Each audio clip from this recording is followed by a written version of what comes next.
Bonjour à tous, bienvenue sur la chaîne vidéo Le Chant des Herbes Sauvages, la chaîne qui vous parle de nature et de permaculture. Aujourd'hui, nous allons découvrir ensemble Salvia Ankei. Vous pouvez voir un beau rouge vif et en plus elle se mange. Voilà. Donc là, quand on cueille une fleur, je vais vous montrer, il y a une petite goutte de nectar qui perle voilà, quand on appuie. Et c'est excellent.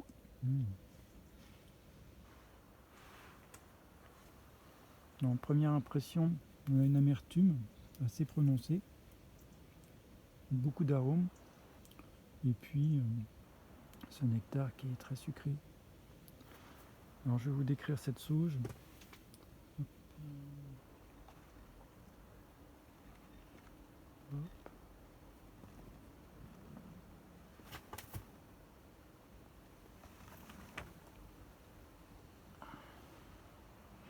Donc elle fait partie du sous-genre des Calosphas, section cylindriflorée. Donc elle a été décrite en 1833, découverte par Bantam. Espèce dédiée à Thaddeus Ankei, 1761-1816, botaniste né en Bohême et grand voyageur. Ses synonymes, c'est Salvia avicularis, Bridgesi ou ex-Rusby, Pseudo-avicularis. Distribution géographique de la Bolivie au Pérou. C'est une vivace frutescence aux tiges dressées, feuilles de 5 par 17 cm, ovale, allongée, aiguë, dentée et chagrinée avec un fin tomentum blanc au revers. Inflorescence courte de 7 cm, portant des verticilles rapprochés de 15 mm, de 4 à 8 fleurs, avec de petites bractées linéaires tombant rapidement. Le calice de 10 mm vert franc avec 5 ou 7 veines sur la lèvre supérieure. Corolle de 3 cm rouge écarlate entubé 3 s'ouvrant en 2 lèvres sur le dernier quart. La lèvre supérieure dans le prolongement du tube, lèvre inférieure s'enroulant vers l'extérieur. Étamine faisant saillie de 7 mm de la lèvre supérieure, de même longueur que le style. Parfum désagréable rappelant le cachet d'aspirine. Dimension fait à peu près 1,50 m.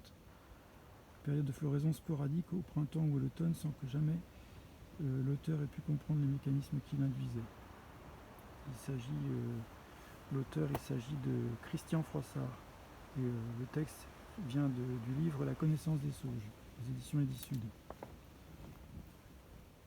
Alors, mode de culture, elle est vivace, considérée comme relativement rustique, -8 ou -10, selon les auteurs, mais qui n'a jamais survécu à l'hiver chez l'auteur, même à des températures très supérieures. Multiplication, propagation par bouture. Voilà. D'ailleurs, on en a quelques-unes ici. Voilà.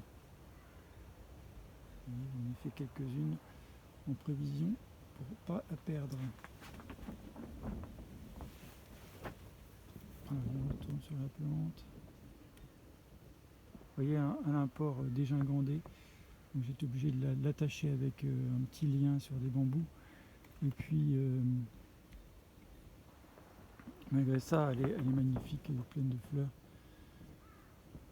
Alors, quel est son autre intérêt que ornementale? En fait, elle est étudiée parce que c'est une plante de longue vie, une panacée. Voilà, elle a à l'intérieur des substances anti-radicaux libres. C'est une substance, des substances thérapeutiques. Donc voilà, la consommer sous forme d'infusion ou en salade. Elle est un peu amère quand même, plutôt en infusion, en mélange. Ça permet d'avoir une longue vie. Voilà. Ce n'est pas une croyance, hein. Elle est vraiment étudiée pour ses propriétés anti-vieillesse entre guillemets. J'espère en savoir plus prochainement. Voilà, c'est tout ce que je peux vous dire sur ces propriétés. Si vous avez d'autres informations, n'hésitez pas à me contacter, je serai preneur.